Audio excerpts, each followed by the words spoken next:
Glória a Deus. A paz do Senhor, irmãos. Glória a Deus. Quero dizer que é muito bom estar aqui com os irmãos nessa manhã para louvar a Deus, para adorar, para agradecer, engrandecer seu nome. Nós já celebramos o Senhor com nossos cânticos.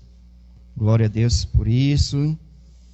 E nós queremos desfrutar nesse momento, nessa manhã, de todas as bênçãos concedidas a nós pelo Senhor.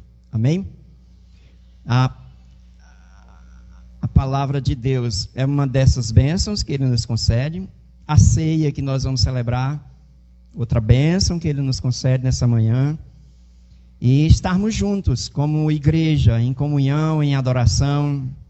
Como é muito bom estar reunido com os irmãos. Creio que os irmãos que estão em casa, se já foram à igreja hoje, ou se ainda vão mais tarde, também sabem disso, que é muito bom a gente estar em comunhão, na congregação, vendo face a face os irmãos, podendo celebrar juntos esse momento que faz parte da nossa vida cristã.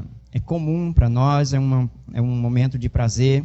Como disse o salmista, alegrei-me quando me disseram, vamos à casa do Senhor. Glória a Deus. Nós temos hoje, para meditar na palavra de Deus, a conclusão do capítulo 5 de Miqueias. E eu gostaria de chamar e conclamar os irmãos a fazer a leitura. Nós vamos ler do versículo 5 a 10. 10 a 15. 5 a 10 foi a passada, né? 5 a 9. Nós vamos fazer o restante da leitura do versículo 10 a 15, que é onde termina o capítulo 5 de Miqueias. E queria conclamar os irmãos, está tendo uma live da oração das 10, dia de sexta, e lá a gente está tratando de assuntos sobre a questão escatológica, da escatologia, à luz desses dois capítulos. Nós falamos sobre o capítulo 4 e iniciamos o 5. O pastor Júnior ainda vai nos conclamar para continuar. E se os irmãos quiserem participar, sexta e 10 horas, nós estamos falando também desse assunto. E esse tema de hoje pode ser também tratado lá. Glória a Deus. Diz assim a palavra de Deus: naquele dia, diz o Senhor, eliminarei do meio de vocês os cavalos e destruirei os carros de guerra. Destruirei as cidades da sua terra e derrubarei todas as fortalezas de vocês. Arrancarei as feitiçarias das suas mãos e vocês não mais terão adivinhos. Do meio de vocês eliminarei as imagens de escultura e as colunas, e vocês não mais se inclinarão diante do que fizeram com as suas próprias mãos. Eliminarei do meio de vocês os postes da deusa Aserá, ou Azerá, né? E destruirei a cidade de vocês. Com ira e furor, eu me vingarei das nações que não me obedeceram.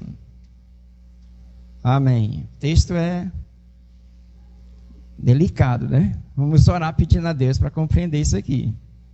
Senhor, em nome de Jesus, nós nos colocamos diante de Ti para esse momento também meditarmos a Tua palavra, extrair as lições necessárias para que a nossa vida cristã tenha uma prática de acordo com a Tua palavra, Senhor. Nos abençoe nessa manhã, ilumina nossa mente, nosso coração, nos guarda de qualquer pensamento contrário e que Teu Espírito nos leve cativo à Tua palavra, Senhor. Que nós possamos extrair lições e ao participarmos desse momento tão glorioso, tão importante na vida da Tua igreja, que é a celebração da ceia do Senhor, nós possamos sair daqui edificados, cada vez mais, ó Deus, com a nossa fé renovada, fortalecida, nossa esperança avivada na presença do Senhor, e que Teu Espírito nos conduza, ó Deus, sempre em triunfo, de acordo com a Tua vontade, Pai. Nos perdoa nessa manhã e nos abençoa, em nome de Jesus. Amém. Amém. Glória a Deus. O último encontro que nós estivemos, eu mencionei uma frase de um escritor conhecido, D.A. Carson, né? e ele falou sobre a questão da profecia. E os irmãos têm percebido como eu fico tocando na tecla da profecia por conta de livro desse tipo, do livro de Miqueias, que a profecia ela fica flutuando no tempo. Os profetas não têm preocupação com relação a séculos de distância. E é por isso que a gente vai encontrar isso no livro de profecia do Antigo Testamento. Quero ressaltar aqui uma observação para os irmãos. Olha, somente, guarde isso aí, ó. Somente a profecia judaica, o profetismo, né, como é falado, o profetismo judaico tem o aval de Deus. Somente o profetismo judaico tem o aval de Deus. E uma máxima do livro de profecia e dos profetas de Israel é: assim diz o Senhor. Amém?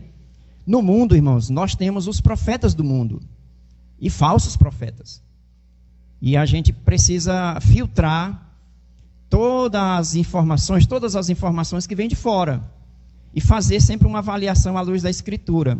Quando nós nos deparamos com a própria Escritura e anunciamos a profecia bíblica, nós temos mais garantia, nos tornamos mais tranquilos aí sobre o assunto que está sendo tratado. É verdade que para a igreja há um discernimento de uma maneira mais geral da história, porque Deus nos deu a palavra de Deus, a sua palavra, para que a gente pudesse compreender seu plano. E o seu plano envolve todo o tratado de Deus e o trabalhar de Deus na história da redenção, desde o livro de Gênesis até o livro de Apocalipse. Nós temos esses livros hoje já em nossas mãos. Quero dizer para os irmãos que tem igrejas que não usufruem dessa mesma bênção aqui. Tem irmãos por aí em alguns países que não têm acesso à Escritura tão livremente como nós temos aqui. Então, eles têm algumas dificuldades com relação a algumas passagens bíblicas, mas nem por isso eles deixam de servir a Deus e orar, e adorar, e buscar, e às vezes, até mais do que aqueles que têm. E esse é um desafio para nós e uma repreensão até da parte de Deus quando nós não valorizamos ou não nos debruçamos diante de um livro tão precioso que é a Escritura Sagrada. Tá certo? Por conta disso, eu queria chamar a atenção de vocês a leitura bíblica pessoal, individual, não só aquela leitura para terminar ela durante o ano. Ler a Bíblia durante o ano é ótimo, é bom, porque você vai sempre observando mais detalhes da palavra e Deus vai nos ensinando cada dia mais. Mas que os irmãos estejam atentos aos acontecimentos na Bíblia, como eles estão se desenrolando. Porque, irmãos, o que aconteceu na época, vou citar aqui o nosso livro, certo? Mas você pode pensar em outro personagem qualquer da Bíblia. Mas o desenvolvimento da história do próprio Miqueias, ele está vivendo na história. Ele não tem a Bíblia toda em mãos, ele tem a Torá. E é por isso que muitas passagens dele estão vinculadas à Torá. É como se fosse aquela correlação que a gente estuda em hermenêutica, né? Ele faz uma correlação sempre com a Torá. Tá certo? Ele não tem todos os livros. Ele não tem livro de 1ª e 2ª Crônicas. Ele não tem o livro de Esdras, Neemias, Esther. Ele não tem ainda toda a compilação do livro dos Salmos. Estava sendo feito na época dele os Salmos, né? Então, essa ausência do texto para Miqueias não constitui problema, porque ele está tendo revelações de Deus com relação à sua mensagem, mas ele também lia a Escritura, porque ele cita a Torá, principalmente Deuteronômio e Êxodo, e Levítico, quando fala das questões de repreensão da parte de Deus sobre a idolatria e tudo mais. Então, nós temos esse acesso. Leia o livro, leia a palavra, leia com calma, tá certo? A gente está tendo tempo bastante agora, né, ultimamente. Leia com calma. Eu já disse para os irmãos ler o livro todo, continue. Vocês vão ver que o capítulo 6 e 7, que a gente vai tratar, vai dar uma mudança novamente no assunto, mas continua sendo a mesma mensagem. E isso é muito comum no livro de profecia, e nós temos isso muito aqui no livro de Miqueias. Eu já mostrei isso aí várias vezes para os irmãos. Tá certo? E como nós paramos o capítulo 5, no versículo 9, eu falei para vocês que ia mencionar ele novamente hoje, no versículo 9. Por quê? Porque esse versículo 9, ele transita, ele é como se fosse uma ponte da mensagem que está vindo até o versículo 8, para uma introdução severa que vai do versículo 10 em diante. Alguns comentadores dizem que essa passagem é bem violenta, porque o verbo aí, usado pelo escritor, e o verbo no hebraico, né, tem o sentido de cortar, de eliminar. E é isso que a gente vai perceber nos versículos que se seguem. Então, quando você chega no versículo 9, parece um momento de triunfo. Vou ler aqui o versículo 9 para vocês, para os irmãos terem ideia do que eu estou dizendo. O versículo 9 diz, olha, a sua mão se exaltará sobre os seus adversários, e todos os seus inimigos serão eliminados. Ligando isso aos versículos anteriores de 1 a 8, nós temos aí uma ideia do que está acontecendo em Israel e como Deus vai espalhar o povo de Israel nas nações, no exílio, né? Nos exílios de Israel. E quando nós chegamos no versículo 10, ele começa com um termo técnico que eu já falei aqui, que é naquele dia. Todas as versões são assim, naquele dia. Pronto, essa expressão aí, eu já falei aqui para os irmãos, está sempre ligado, essa frase, esse termo aí, está sempre ligado, é como se fosse uma expressão técnica de falar do juízo de Deus que se aproxima. De uma outra maneira, nós poderíamos dizer o dia do Senhor, tá certo? Seria uma expressão similar, igual ao dia do Senhor. Então, no versículo 10, ele já começa dessa maneira aí, o versículo. Essa transição do seu assunto. Naquele dia, diz o Senhor. Eu queria fazer uma leitura aqui com os irmãos. Se vocês quiserem acompanhar, eu vou dizer o texto primeiro, enquanto eu estarei lendo, para a gente não perder muito tempo aqui. Vou dizer o texto e vou fazer uma leitura aqui. Observe como é o dia do Senhor na linguagem dos profetas. Eu vou ler em Isaías capítulo 2, versículos 12. Deixa eu ver se é só o versículo 12 aqui. Isaías 2. Só para os irmãos verem como é que funciona o dia do Senhor. No versículo 12 em diante. Prestem atenção aí o que é que diz. Isaías, capítulo 2, a partir do 12. Deixa eu ver aqui. Esse é o versículo 12 mesmo. Porque o dia do Senhor dos Exércitos, é assim que está na versão dos irmãos? Pronto. Porque o dia do Senhor dos Exércitos será contra todo o soberbo e altivo, e contra todo o que se exalta, para que seja abatido. Olha só como ele vai tratar desse assunto.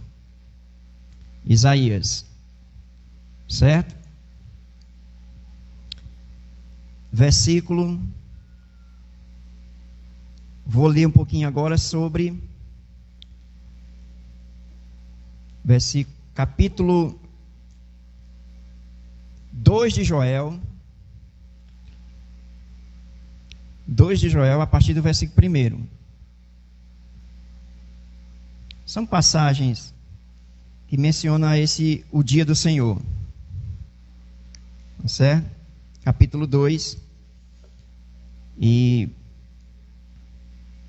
vou ler aí a partir do versículo 1. Joel capítulo 2, versículo 1. Tocai a trombeta em Sião e clamai em alta voz no meu santo monte. Tremam todos os moradores da terra, porque o dia do Senhor vem, já está perto. Vem e já está perto. Joel 2. O dia do Senhor vem e já está perto. já está próximo, né, em outra versão. É dia de trevas e escuridão de nuvens e densas trevas. Sobre os montes assim se difunde um povo grande e poderoso, como nunca houve igual desde os tempos antigos, nem haverá outro depois dele pelos anos seguintes. De geração em geração, à frente dele vai fogo devorador, atrás dele vem chamas destruidoras. Diante desse povo a terra é como o jardim do Éden, mas atrás dele fica devastada como um deserto. Nada lhe escapa. Aí preste atenção nesses detalhes aí, ó. A sua aparência é como de cavalos e como de cavaleiros. Assim correm como um estrondo semelhante aos carros de guerra. Eles vêm saltando no monte, no alto dos montes, crepitando como chamas de fogo que devoram a palha, como um povo poderoso posto em ordem de combate. Diante deles, os povos tremem, todos os rostos empalidecem, correm como valentes, como homens de guerra, sobem muros, cada um vai no seu caminho e não se desvia da sua fileira, não empurram uns aos outros, cada um segue o seu rumo, avançam entre as lanças e não se detêm no seu caminho, invadem a cidade, correm pelas muralhas, sobem pelas paredes das casas, entram pelas janelas como ladrões, diante deles a terra treme, os céus se abalam, o sol e a lua se escurecem e as estrelas deixam de brilhar. O Senhor levanta a voz diante do seu exército, porque o seu arraial é enorme e quem executa as suas ordens é poderoso. Sim, grande e muito terrível é o dia do Senhor. Está vendo como eles tratam a vinda de Deus, a vinda do Messias, a vinda do Senhor? Um comentador recente, ele fez uma análise interessante sobre a proximidade, a vinda de Jesus e o que Deus fez lá no Monte Sinai, quando ele desceu no monte e falou com Israel, com estrondos e todas aquelas manifestações que nós temos no livro de Êxodo. A vinda do Senhor traria esse temor para o povo e ao mesmo tempo interessante que uma coisa, viu, irmãos? O dia do Senhor é um dia de juízo. A gente está vendo isso em Romanos, viu? Vou citar aqui o versículo de Romanos aqui. Nós estamos vendo isso em Romanos. O dia do Senhor é um dia de juízo da parte de Deus. Só que o juízo de Deus, a gente já percebeu que ele também traz salvação. Tem misericórdia acompanhando. Nós vamos ver isso aqui no versículo aqui em Miqueias, tá bom? Estou só aqui dizendo esses textos do Antigo Testamento sobre o dia do Senhor, para que os irmãos fiquem atentos aos acontecimentos, tá certo? E vocês observaram aí, ó, carros, cavaleiros e cavalos. Os carros de guerra é como se fossem aquelas carroças que carregavam 2 pessoas, que os exércitos usavam para a guerra. Os cavalos puxando uma carruagem, uma carroça, né? Que era chamado os carros naquela situação de guerra, certo? Muito utilizado pela Síria, pelo Egito e outras nações. E Israel vai também passar a utilizar isso aí. E é por isso que nós vamos ver aqui no texto de Miqueias que Deus vai eliminar esse tipo de vanglória, esse tipo de como se fosse fazer dos cavalos a sua fortaleza, dos carros a sua arma de guerra. E a gente vai ver como Deus trata desse assunto. Tá certo? Ele não aprova, não por conta do animal em si, mas é a presunção, é a soberba humana que está por trás dessa falsa segurança de Israel, principalmente aqui do nosso texto, tá bom? Glória a Deus. Então nós lemos aí o versículo 1, quando fala naquele dia, o versículo 1 aqui é o versículo 10, na verdade, né? Primeiro que eu estou comentando aqui. Quando fala naquele dia, os irmãos já tenham em mente aí o dia do Senhor. É um termo técnico que ajuda a gente a compreender mais passagens relacionadas a esse evento. Por assim dizer, eu estou tratando esse assunto do capítulo 4 e 5 como a vinda do Senhor. Eu estou sempre tocando essa tecla com os irmãos. Por quê? Para Miqueias o Messias ainda não veio. Para nós ele já veio. Mas eu continuo tratando o assunto como a vinda do Senhor. Porque a vinda do Senhor no livro de Miqueias envolve o primeiro advento e o segundo advento, no capítulo 4 e capítulo 5. Tá certo? Tem uma inversão cronológica aí, mas não se importem com isso. Vocês vendo lá, vocês vão perceber que o versículo 5:2 fala da chegada do Messias, enquanto no capítulo 4, versículo 1 e em diante, fala do retorno dele e a inauguração do milênio. Na interpretação aqui bem mais histórico-gramatical, né, que eu estou falando aqui. Tá certo? Não estou ainda aqui mexendo com questões de escolas escatológicas. Tá bom? Deixar só esse detalhezinho para os irmãos. Nós estamos analisando à luz desse texto a vinda do Messias. E a vinda do Messias, para nós hoje, está vinculada também, à ceia. A ceia, irmãos, faz parte do contexto de análise da igreja com relação à vinda do Senhor. Nós vamos ver, a irmã possivelmente vai citar aqui o texto de Coríntios, né? Se não, mas lá no texto de Coríntios diz, olha, façam essa celebração até que ele venha. Essa celebração é até que ele venha. A celebração da ceia com o Senhor, presencialmente, né? Nós estamos no aguardo. Isso aqui, então, é um momento importante para a nossa fé, tá certo? Nós desfrutamos do momento de comunhão com Deus, mas nós sabemos que isso é simbólico. Os elementos, eles continuam preservados nas suas estruturas, mas a nossa meditação e reflexão na utilização dos elementos, nós temos uma reflexão sobre Jesus, quando ele nos apresenta o seu corpo e o seu sangue. Tá certo? Mas isso aqui, irmãos, tem muito a ver com a vinda de Jesus. A ceia não é apenas uma celebração, uma cerimônia religiosa da igreja para a gente ver como é que a gente está, fazer uma análise e voltar para casa. Nós estamos anunciando a vinda de Jesus com essa celebração. Então nós estamos no momento, por assim dizer, escatológico. Tá certo? É interessante esse assunto, essa palavra não é muito utilizada, né? Mas ultimamente a gente está usando ela bastante por conta dos acontecimentos finais. Essa escatologia, irmão, é o estudo das últimas coisas. Por isso que a gente fala dos últimos dias, né? É o que significaria a palavra escatologia aí de maneira simples para a gente compreender o que a gente está tratando aqui. Então, naquele dia, quando os irmãos veem isso aí na Bíblia, dá uma olhada no contexto, certo? A expressão solta, sem contexto também, ela pode querer dizer uma outra coisa, mas você fique sempre ligado com relação à vinda do Senhor ou o dia do Senhor. Que aí nós vamos ver esse dia se desdobrando na história. O dia do Senhor, então, começou nos últimos dias, lá no livro de Atos, Pedro já faz uma primeira menção desse assunto. Hoje nós estamos tratando, irmãos, deveria ser natural na compreensão da igreja. Ainda aí no versículo 10 do texto, diz assim, olha, naquele dia, diz o Senhor.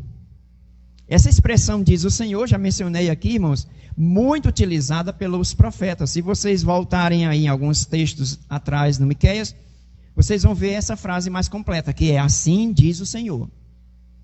Certo? Apesar da palavra assim não estar aí, a ideia é a mesma.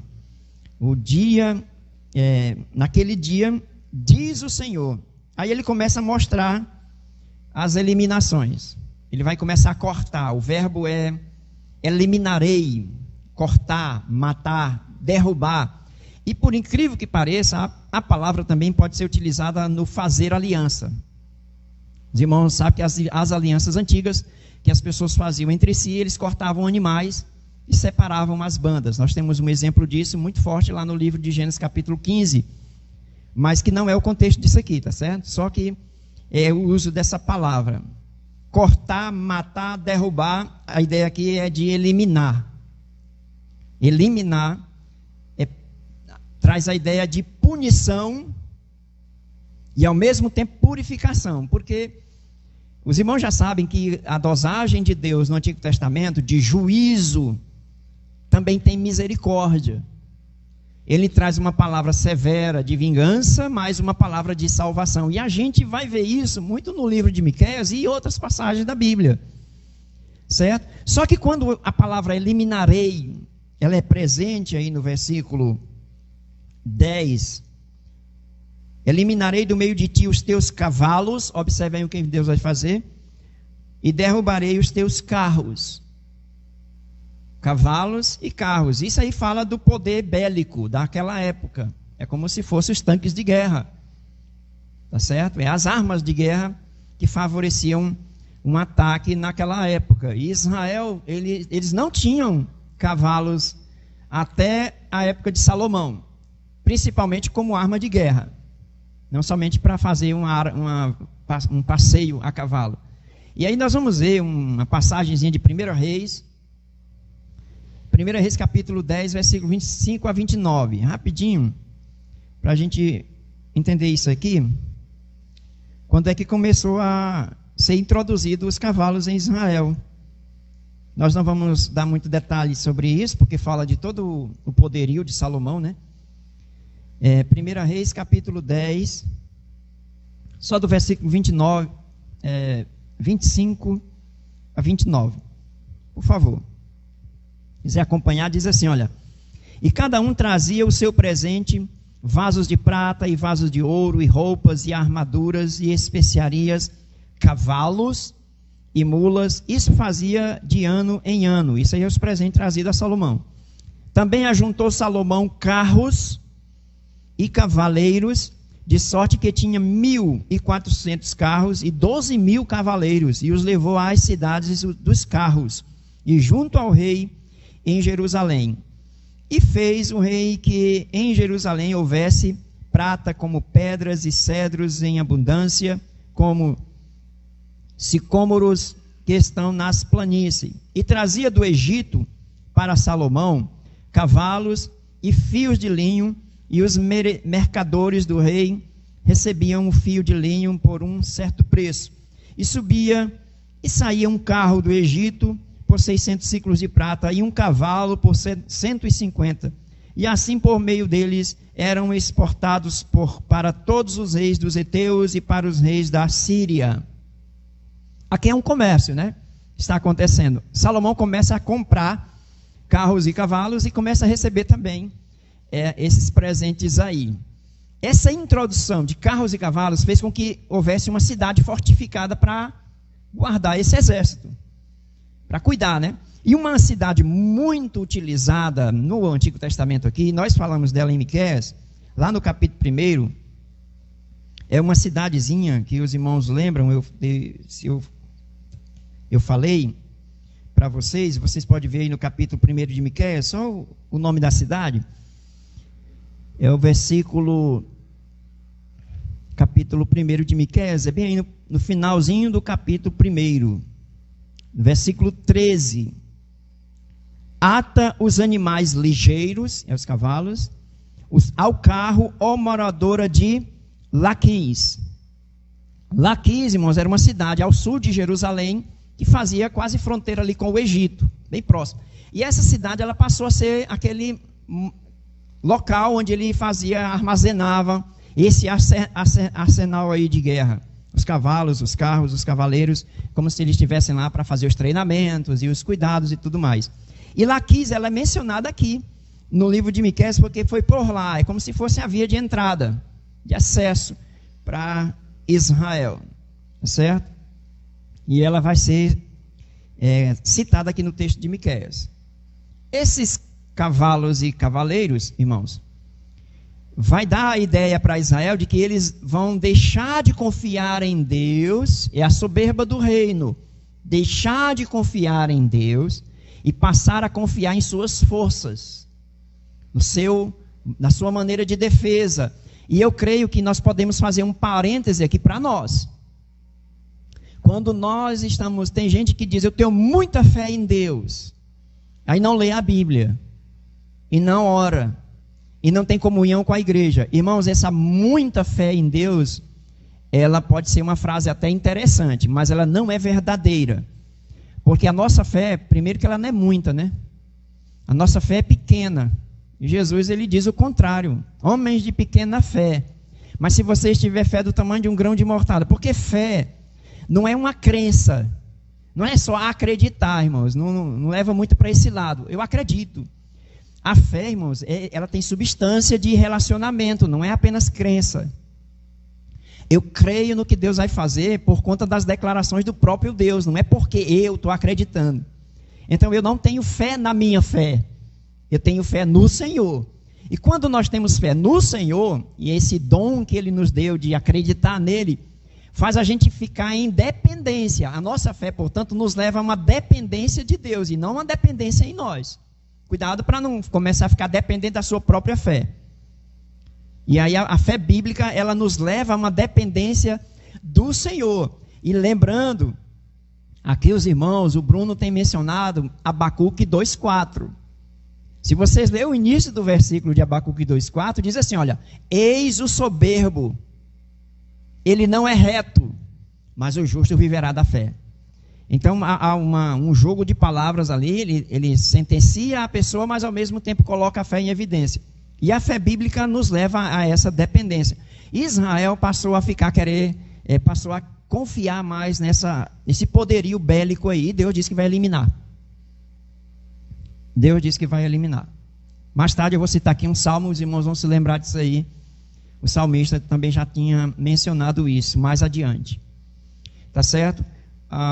Então esse primeiro versículo 4 diz, eliminarei os carros e os cavalos e os cavaleiros, por conta dessa soberba, tá bom? E que os profetas citaram isso. Isso passou a ser alvo da crítica dos profetas naquela época, quando a soberba do povo estava se inflamando, e eles estavam começando a confiar mais naquela cidade murada, protegida com os cavalos, os cavaleiros. Nós vamos ganhar qualquer guerra, não vai livrar do julgamento de Deus. Eles não serão livres por conta disso. Deus será exaltado naquele dia. E Deus começa a fazer o seu juízo exatamente por aí. Ele vai logo no poder que eles têm, que eles pensavam ter, né? Que eram os carros e cavaleiros. Amém? Está dando para entender? Estou falando aqui, conversando, né?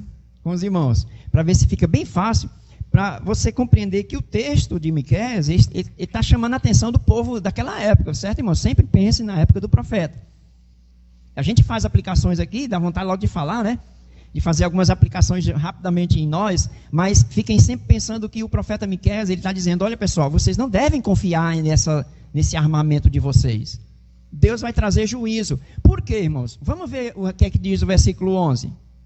Olha o que é que ele vai dizendo aí, ó. Versículo 11. Você vai começando a compreender aí por que Deus vai eliminando. E destruirei as cidades da tua terra, e derrubarei todas as tuas fortalezas. Que é o que eu acabei de mencionar aqui. Essas fortalezas aí, não está falando de Jerusalém, não.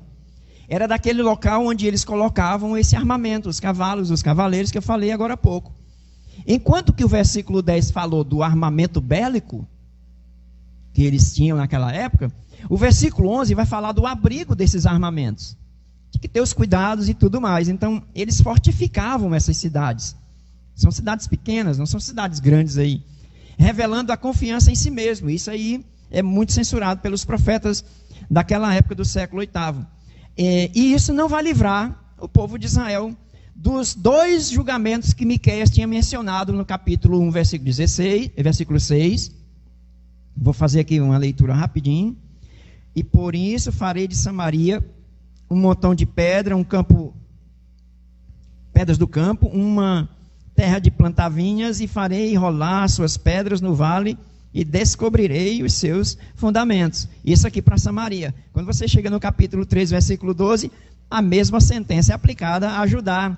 Subirá portanto, por causa de vós, Sião será lavrada como um campo, e Jerusalém se tornará um montão de pedra, e o monte desta casa como os altos de um bosque. Lembrando que Jesus pegou essas frases aqui, desses dois textos, e começou o seu sermão escatológico, lá no livro de Mateus.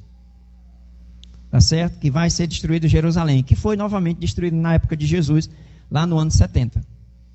Tá certo? Então, o que Deus está aqui dizendo para o povo é que ele vai eliminar os carros e cavaleiros, e os cavalos, e vai eliminar essas cidades aí, que estavam achando que poderia vencer alguma guerra por conta das suas fortalezas.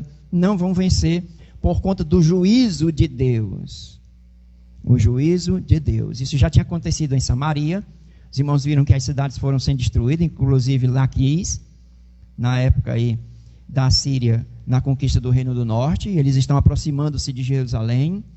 Vai haver uma mensagem do 3:12 para Ezequias e vai ter um despertamento religioso, mas não total, apenas parcial. Nós vamos ver isso aqui, que volta a ser mencionado no capítulo 5, os versículos aqui adiante.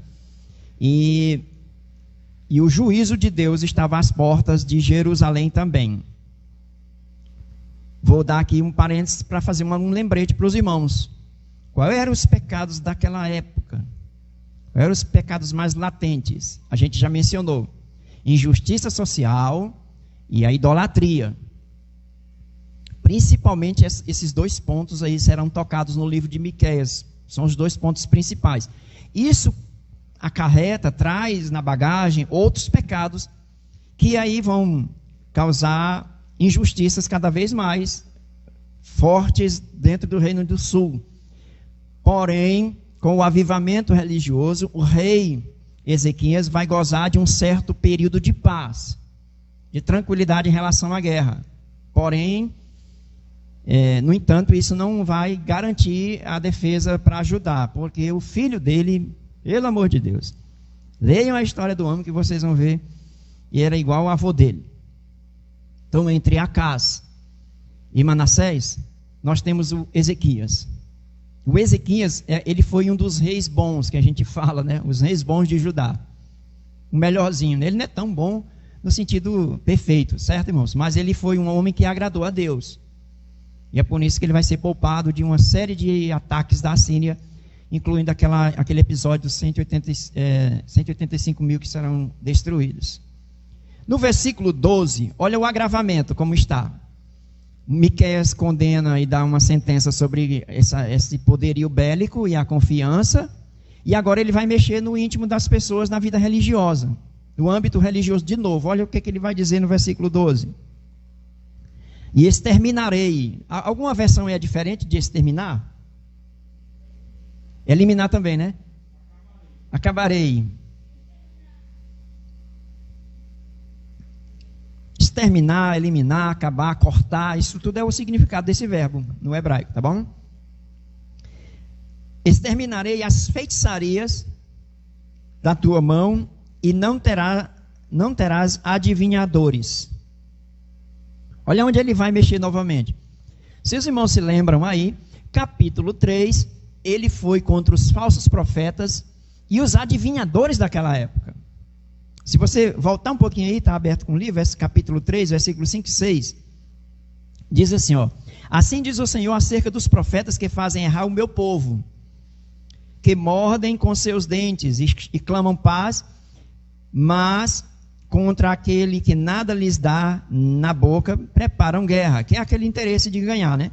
Portanto, se vos fará noite sem visão, Deus não vai revelar nada a eles. E teríeis trevas sem adivinhação, é o que eles consultavam, não vai ter resposta nenhuma. Por-se-á o sol sobre os profetas e os dias sobre eles se enegrecerá. Miqueias já tinha falado disso atrás, aí no capítulo 3, certo? E os irmãos vão ver que ele não toca mais no assunto de idolatria e nada relacionado a isso. Capítulo 3 vai ter o movimento de avivamento, capítulo 4 ele não toca nisso, quando chega no 5 ele volta a tocar novamente no assunto. Por quê? Porque havia uma resistência religiosa que não era vista de maneira geral por conta do avivamento que o rei promovia. E o rei era quem dava a ordem aí, juntamente com os sacerdotes. E foi uma recuperação da lei, e os irmãos podem ver isso lá no avivamento, no rei Ezequias, nos capítulos de Reis e Crônicas. Se vocês quiserem ver como foi o movimento de reforma que ele promoveu. Ele destruiu os ídolos do pai dele, do Acás, que foi um rei ruim, que sacrificava seus filhos para os deuses estranhos, e mais tarde o seu neto, que vai ser o filho de Ezequias, também vai fazer isso, de maneira triste, e isso vai acender novamente a ira do Senhor. Irmãos, olha, mexer com essa ira do Senhor, a gente está vendo aí o desdobramento no livro de Romanos, quando se fala da ira do Senhor. Tá certo? Então ele vai destruir os feiticeiros, os adivinhos que estão lá querendo voltar novamente à prática idólatra, de idolatria em Israel. E uma curiosidade, onde é que está essa proibição na lei? Miqueias está se baseando em que texto? Vamos voltar para Deuteronômio, capítulo 18, eu sei que é mais distante um pouquinho, rapidinho para a gente fazer essa conclusão desse versículo. Deuteronômio capítulo 18, já havia uma proibição na Torá sobre essa prática, não somente em Deuteronômio. Eu vou ler aqui Deuteronômio e citar outros textos. Capítulo 18, versículo 10 a 14. Olha o que diz: entre ti não se achará quem faça passar pelo fogo a seu filho. Olha a proibição aí.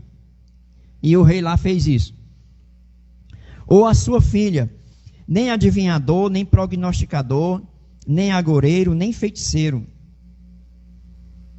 nem encantador, nem quem consulte a um espírito adivinhador, nem mágico, nem quem consulte os mortos, pois todo aquele que faz tal coisa é abominação ao Senhor, e por estas abominações o Senhor teu Deus os lança fora de ti, de diante de ti.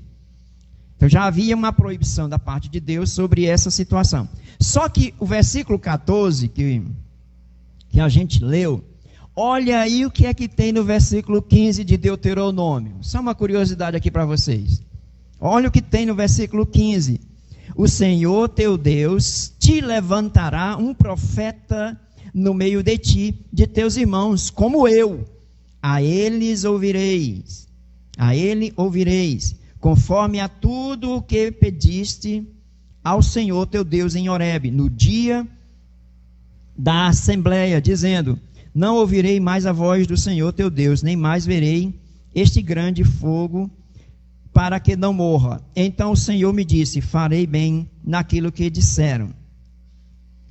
Eis, lhe suscitarei um profeta no meio de seus irmãos como tu. Essa é a frase que o Moisés vai concluir. Observaram isso?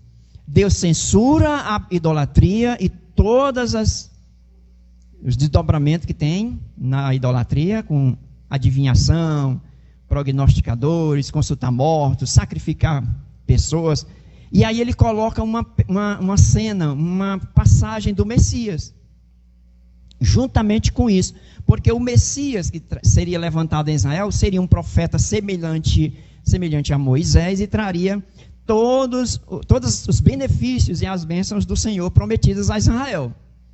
E a gente vai ver isso no livro de Miqueias, muito próximo, o nascimento de Jesus e uma censura do dia do Senhor, um julgamento. A gente vê isso sempre presente nos livros de profecia, a menção do Messias e também do juízo, que é o dia do Senhor. Então, os dois estão sempre ligados aí. Quando se fala o dia do Senhor, os irmãos não pensem somente no dia do juízo, mas também na vinda de Jesus. Então, duas coisas ligadas aí. Amém? Eu fico dando as pausas aqui, os irmãos me acompanhar. Importante os irmãos em casa estejam com a Bíblia aberta aí, seguindo. É muito importante nós estamos estudando o livro de Miqueias, irmãos. É isso aqui. Eu fico procurando, eu até digo para a Márcia, olha o que tenho aqui. Eu fico conversando com ela, eu estudando lá, ela fica, a gente está ali sempre na cozinha, eu fico pertinho dela, que eu gosto de ficar perto dela. Ela fica fazendo as coisas e eu estudando. E aí ela vai também participando comigo ali. E aparece esse tipo de comentário do profeta, irmãos, coisas que a gente tem muito costume. Eu estou levando os irmãos a ter mais uma proximidade com o livro de profecia e ver que não é tão difícil. A linguagem, para nós que não é acostumado a ficar lendo com frequência, hebraico, os costumes deles são diferentes, mas a gente vai juntando essas peças como um quebra-cabeça, vai montando direitinho, que a gente vai compreendendo a cena, o quadro, ele vai se formando na nossa mente, na nossa compreensão.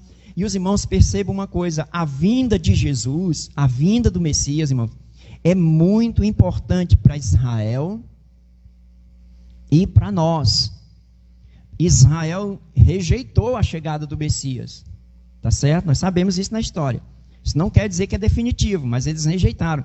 E o surgimento da igreja dentro do plano de Deus nos dá uma compreensão gloriosa, porque é o seguinte, pensemos um pouquinho aqui. Vamos pensar um pouco. Esses acontecimentos da época de Miqueias já é história. Os acontecimentos quando Jesus chegou é história. Mas o que a gente percebe? Se cumpriu. Se cumpriu o que Jesus ia fazer na chegada dele, segundo os profetas. Ele veio segundo a Escritura, disse Paulo.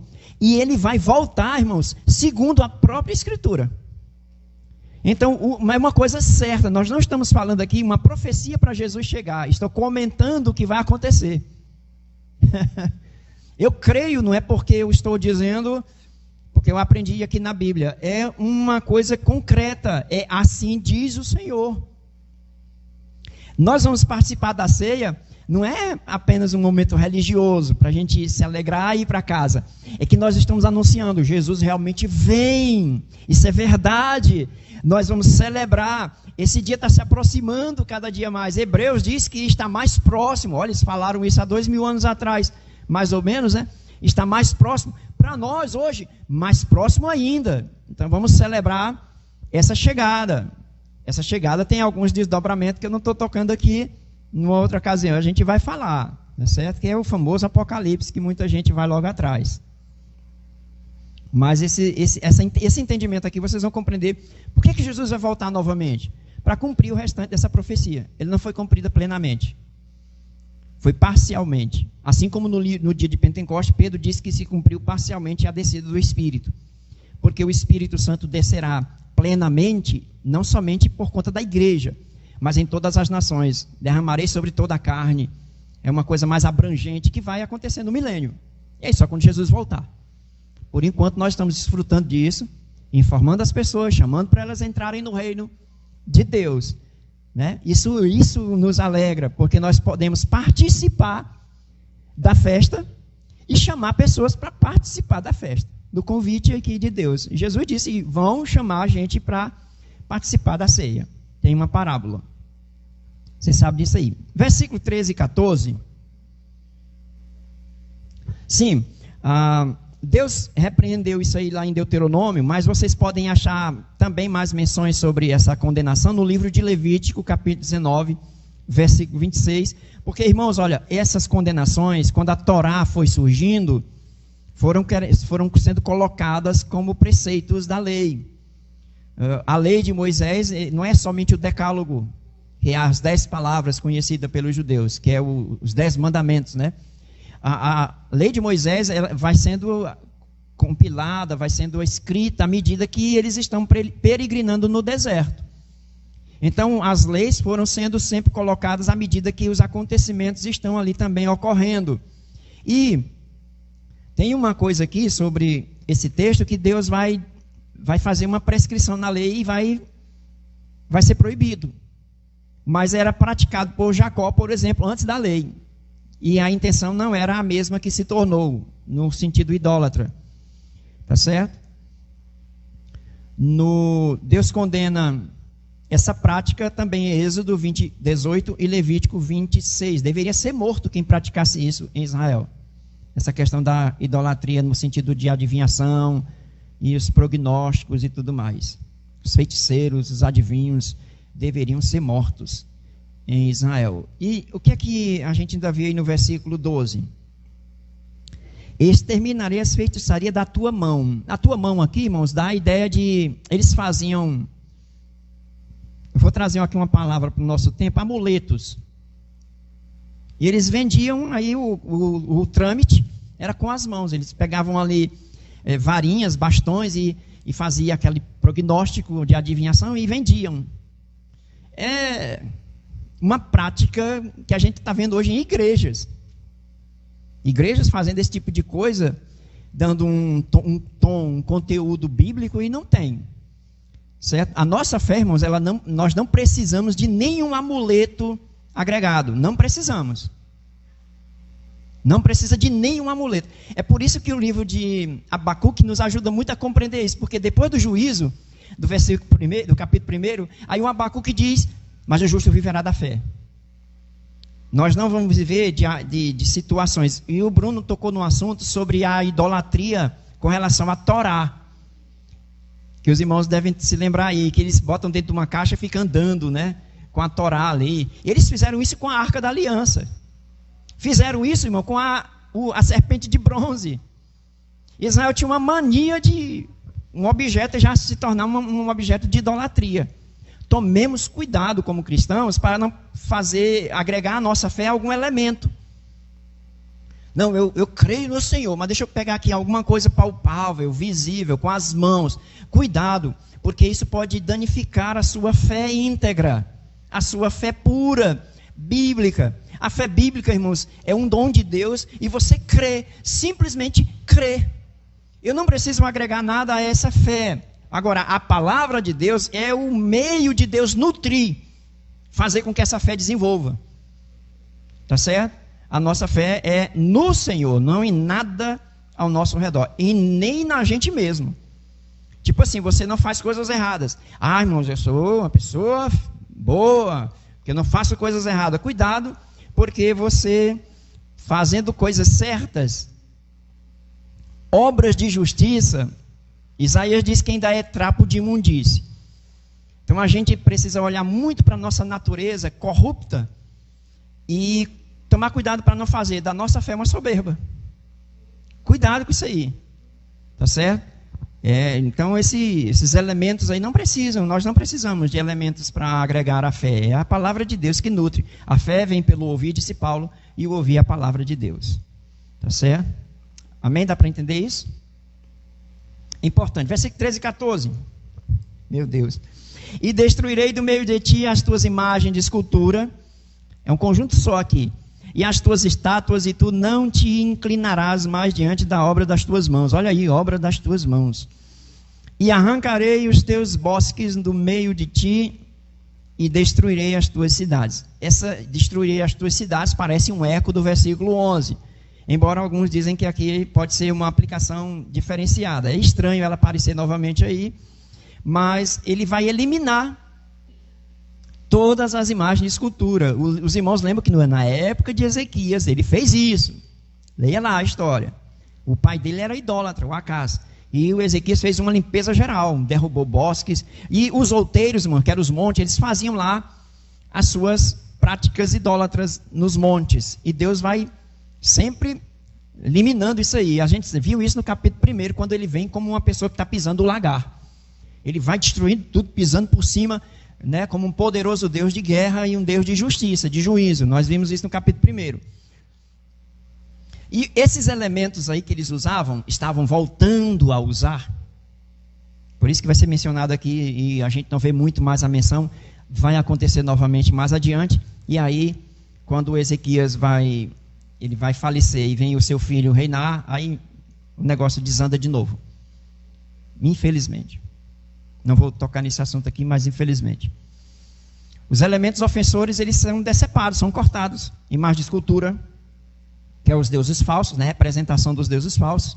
Colunas, essas colunas aí, irmãos, são uma espécie de obeliscos, comemorativo em túmulo. Os patriarcas, eles faziam essas colunas com outras ideias, né? Mas foi proscrito na lei, em Êxodo 23, 24, começou as proibições, porque Israel tinha essa mania de fazer idolatria em tudo. Embora vocês vão ver isso lá sendo mencionado na época dos patriarcas, principalmente Jacó. Os Aserim, ou Aserá, que fala aí, a deusa Aserá, que vai ser mencionado, foi proibido também na lei, como se fosse um poste ídolos que eles faziam. Eu vou fazer aqui uma comparação, é possível que não seja igual essa que eu vou dizer, eu não sei nem se os irmãos conhecem. Os irmãos já viram totem? Os totens, que são imagens que eles esculpem numa madeira, representando geralmente tribos indígenas. Aí fazem uma imagem lá que eles esculpem numa madeira um totem. E aí tem representação dos deuses deles ali, ou das suas entidades divinas, né, de adoração. Essas colunas, esses postes ídolos, que aí a representação era aqui de Aserá, que era uma deusa, Qual é a ideia da madeira? É que traz poder de fecundação. Eles faziam de madeira e colocavam no chão porque tem a ideia da fecundação por conta da madeira. E não usavam aqui pedras, né, nesse caso. Nesse caso aqui da deusa Aserá. Que em algumas versões pode estar Aserins, né? Que é relacionado a deusa Aserá ou Azerá. Depende da versão aí.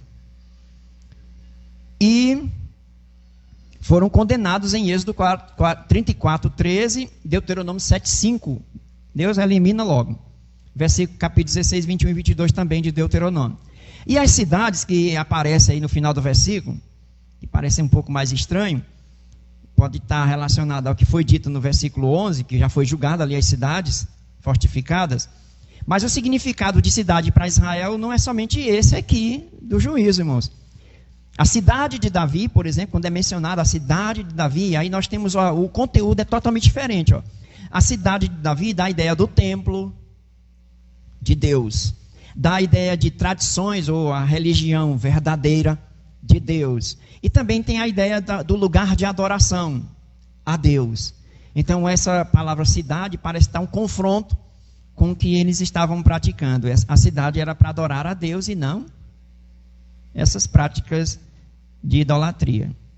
E Miqueias não tinha mencionado esse assunto, não tinha repreendido idolatria, desde o capítulo 1 e 2, que foi quando teve um avivamento religioso, porém havia uma resistência. O pessoal religioso que ficou lá, não podia se expressar, ficaram lá esperando. Esse rei tem que morrer. Nós queremos voltar à idolatria. Olha o pensamento praticamente isso, né? Esse rei tem que sair, para que a gente volte à prática da idolatria. Parece que eles estavam torcendo para que o Ezequias fosse eliminado, né? Eles estavam sendo eliminados e agora parecem torcer para que o rei vá-se embora. A história, irmãos, é misericórdia. Eu fui ler lá sobre o filho dele, misericórdia. O homem era ruim, igual o avô dele, o Acás. Então essas pessoas aí, eles estavam com essas práticas ocultas, escondidas. Não tinha muita expressão por conta desse avivamento. Certo? Mas estava presente naquela geração. Apesar do avivamento religioso, ainda estava presente essas práticas. E isso mostra para nós o cuidado que nós temos que ter com relação à nossa vida cotidiana, diária. Porque nós temos uma tendência, inclinados, como disse Arão a Moisés, se desculpando, mas é uma verdade, nós temos uma inclinação para o mal, por conta do pecado. E isso aí nós devemos lutar, e é o processo de santificação que trabalha isso em nós, da parte do Espírito Santo. Certo? O desafio das gerações, portanto, é viver pela fé, tanto deles lá, como nós aqui. E eu falei agora há pouco sobre isso. E no capítulo, não vou ler não, mas vou citar aqui para vocês, capítulo 21, 1 a 6, e 2 Crônicas 33, 1 a 6, se vocês lerem, vai ser praticamente iguais. Só vai mudar uma coisa, irmãos. É que no livro de Reis, vai aparecer o nome da mãe do rei. Em Crônicas não é mencionado o nome da mãe. Certo? Só que vai mudar no texto. 2 Reis 21, 1 a 6, e 2 Crônicas 33, 1 a 6, que vai falar do surgimento do filho do Ezequias, que é o Manassés. Tá certo? Ele vai fazer exatamente o que seu avô fez, inclusive sacrificar seu filho ao deus, possivelmente Moloque, que era o deus que aceitava sacrifício de crianças, né? O cativeiro será usado, portanto, graças a Deus por isso, o cativeiro será usado por Deus, irmãos, entre outros motivos, para curar Israel da idolatria. E eu quero deixar essa deixa aqui para vocês, ó. Quando Israel volta do exílio, até hoje, nunca mais praticaram idolatria. Nunca mais. Não quer dizer que se voltaram a todos os preceitos da Torá segundo o plano de Deus e obediência, em obediência, porque a desobediência aqui é a razão do juízo, tá certo? Lembra que nós falamos do ouvir, o ouvir traz a obediência. Nesse caso aqui, Israel só será curado da idolatria quando voltar da Babilônia. Interessante que eles foram para o berço da idolatria e saíram de lá curados. Ironicamente isso aconteceu. E o versículo final, versículo 15. E com ira e com furor farei vingança sobre os gentios Na verdade, a palavra gentios aí, irmãos, é gorim em hebraico, não está se dirigindo naturalmente aos gentios, tá bom? Que não ouvem. A palavra, na época de Miqueias, ainda era usada de maneira genérica. Falar goim, ou uma outra expressão que é an, para nações, tanto pode ser ligada a Israel quanto às outras nações. Goim, mais tarde na história, no desenvolvimento do povo de Israel e do pensamento judaico depois do segundo templo, é que goim vai ser mais aplicado aos gentios. Mas na época de Miqueias, não. A palavra pode estar relacionada ao próprio povo de Israel. A gente viu isso aí no capítulo anterior, onde a palavra ela apresenta a palavra num versículo só, as duas palavras. A gente viu isso aí. Mas nesse caso aqui, a sentença que nós estamos vendo aqui é para Israel, não é para os gentios. Isso não quer dizer que o juízo das nações não vão acontecer. Vai acontecer também um julgamento para a própria Babilônia, que é o elemento que Deus vai usar, é o agente que Deus vai usar para julgar Israel, para fazer o exílio acontecer. Essa própria nação também será julgada. E não compete a Israel querer fazer isso. Compete ao Senhor. E aí é uma outra história. Eu só quero mencionar aqui o versículos 5 e 6 que falou da Assíria. Como é que eles vão invadir a Assíria e conquistar a Síria naquela época? Uma coisa impossível. Na história nós não temos registro sobre isso. Sair do seu território e vencer o inimigo no dele. Isso não tem correspondente na história. Isso nunca aconteceu na história de Israel. Então o julgamento das nações está nas mãos do Senhor. E ele vai fazer isso. Jesus disse que quando chegar ele vai julgar as nações. Isso é uma coisa mais para o futuro, nós não devemos nos preocupar com isso. Mas nesse caso aqui, o versículo tem a ideia de violência, né? A ira tem uma ideia de violência no hebraico, de agir com violência, em causar dano. É romper mesmo. Só que a ira de Deus, irmãos, ela é santa. Eu não lembro aqui um salmo, tem a tua ira santa. Não vamos pensar na ira de Deus no mesmo pensamento que temos de ira, de vingança. Não pensem da mesma maneira, por favor. A ira de Deus é justa. Ele está agindo com justiça. Só que a justiça de Deus aciona a sua ira. O Bruno falou disso também na live. Eu achei interessante a colocação dele. E o texto que é paralelo no Novo Testamento, irmãos, é Romanos 1,18. Se manifesta a ira de Deus. É Romanos 1,18. Porque é o mesmo Deus e o assunto é o mesmo. O mesmo pecado de Israel é o mesmo pecado de todas as nações. Deus vai tomando vingança sobre o pecado na humanidade, mas ele não traz somente uma palavra vingativa ou uma ira que se concretiza na história e finalmente no dia do Senhor. Se vocês, eu não vou ler aqui o capítulo, claro, porque nós vamos ver mais na frente, mas eu vou dar só aqui já um pouquinho de mel do versículo 3 do capítulo 6. Porque quando você fala ira, vingança, dá meio amargo, né? Mas deixa eu dar um pouquinho de mel, porque Deus tem sempre justiça e misericórdia dosado, né? Versículo 3, só vou ler aqui, do capítulo 6. Ó povo meu, que tenho feito e com que te enfadei? Testifica contra mim. E aí ele está aplicando aqui a justiça praticamente dita, viu? Vocês vão ver ele desenvolvendo o dia do Senhor no capítulo 6, Miqueias. Só que aí Deus dá aquela palavra, o tom aqui, irmãos, é um tom de misericórdia. Aquele mesmo tom de Isaías 1. Vinde, arrazoemos, diz o Senhor. Vamos conversar, mostre suas razões. Porque da parte do Senhor tem perdão. Eu vou purificar vocês vão ficar mais brancos que a neve. A misericórdia de Deus, irmãos, ela está presente. É bom a gente sempre ter isso em mente, não apenas a vingança. Porque quando vão falar do Apocalipse, o pessoal cria um Deus muito tenebroso, sabe, medonho. Muito cuidado, irmãos. A ira de Deus é justa, ele tem razão do que está fazendo, compete somente a ele alguns assuntos, não compete a nós. Agora o que nós podemos fazer é clamar ao povo e a nós mesmos para a obediência, porque a ira de Deus se manifesta por conta da desobediência. Certo? E como é que Jesus apresentava a sua mensagem às pessoas? Ele dizia essa frase: quem tem ouvido para ouvir, ouça. Olha o jogo de palavra. Quem tem ouvido para ouvir, ouça. Para nós aqui, os irmãos estão me escutando?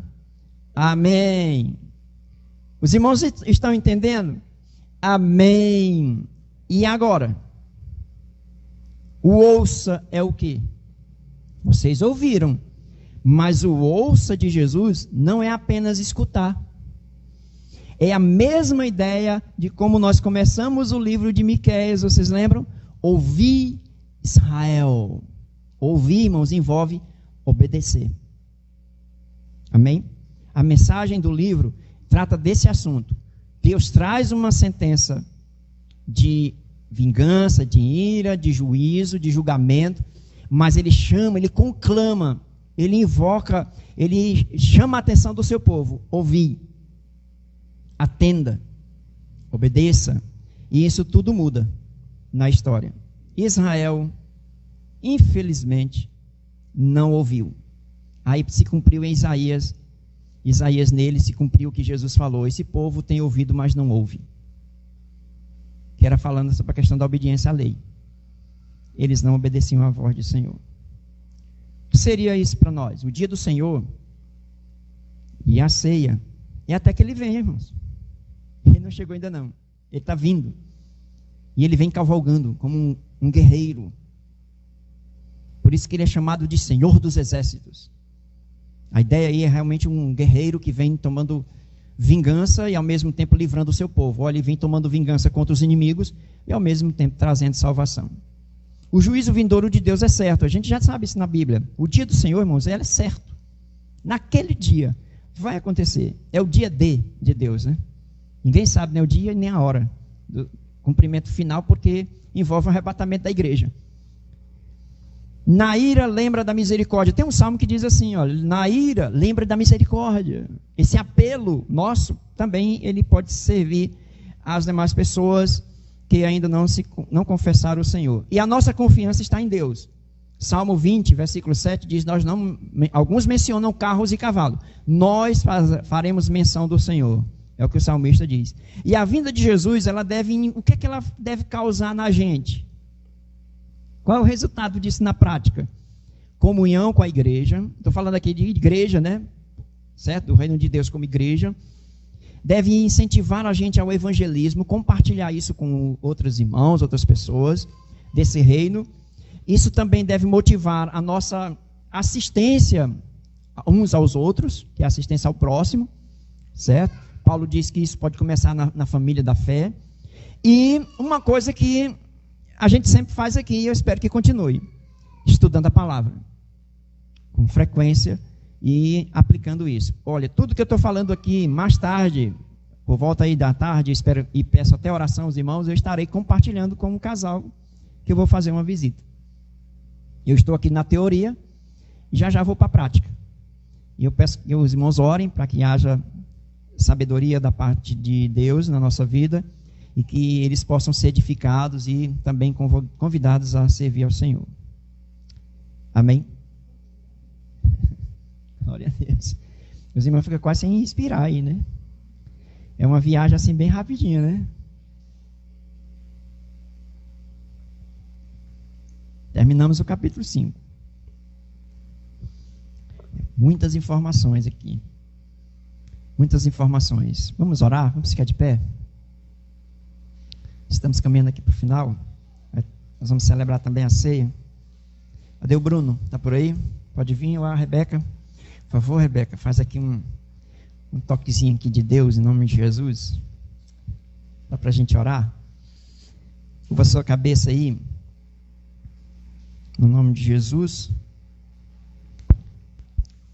Pense nessas verdades de maneira prática, não apenas de conceito, de aprendizado, de saber das coisas da Bíblia, mas pense no sentido prático dos acontecimentos, na vida prática, que nós possamos desfrutar isso, desfrutando uns com os outros e compartilhando com outros irmãos, outras pessoas.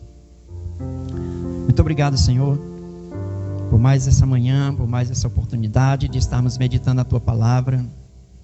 Te louvamos, Pai, te agradecemos. Como é rica a tua palavra, Senhor, de tantas informações do Senhor, tantas revelações. Que a tua igreja venha crescer cada dia mais, Senhor, na graça e no conhecimento do Senhor. Que haja, Senhor, experiências no dia a dia, Senhor, práticos. Que a nossa fé seja sempre alimentada pela tua palavra, fortalecida. Que a nossa esperança esteja sempre viva, porque nós sabemos pela tua palavra, Senhor, que o Senhor vai cumprir tudo o que foi dito pelos profetas e pelo Senhor Jesus e pelos apóstolos. Pai, no nome de Jesus, estamos aqui como igreja e queremos cada dia mais aprender a ficar na dependência do Senhor. Confiamos em Ti. Salva-nos, ó Deus, desta presente era. Salva-nos de nós mesmos. Limpa cada dia nosso coração, santifica a nossa vida. Nos ajuda, Pai, para que possamos compreender, discernir o Teu reino e compreender, Senhor, com clareza o que nós estaremos fazendo agora, participando da ceia do Senhor, celebrando a Tua vitória e sabendo que o Senhor é poderoso para fazer infinitamente mais. Abençoa os nossos irmãos que estão ouvindo, participando, que estão lendo também a Tua palavra, orando. Que o Senhor derrame da Tua bênção, da Tua graça, do Teu Espírito sobre todos nós. Nós oramos, nós agradecemos ao Senhor, em nome de Jesus. Amém.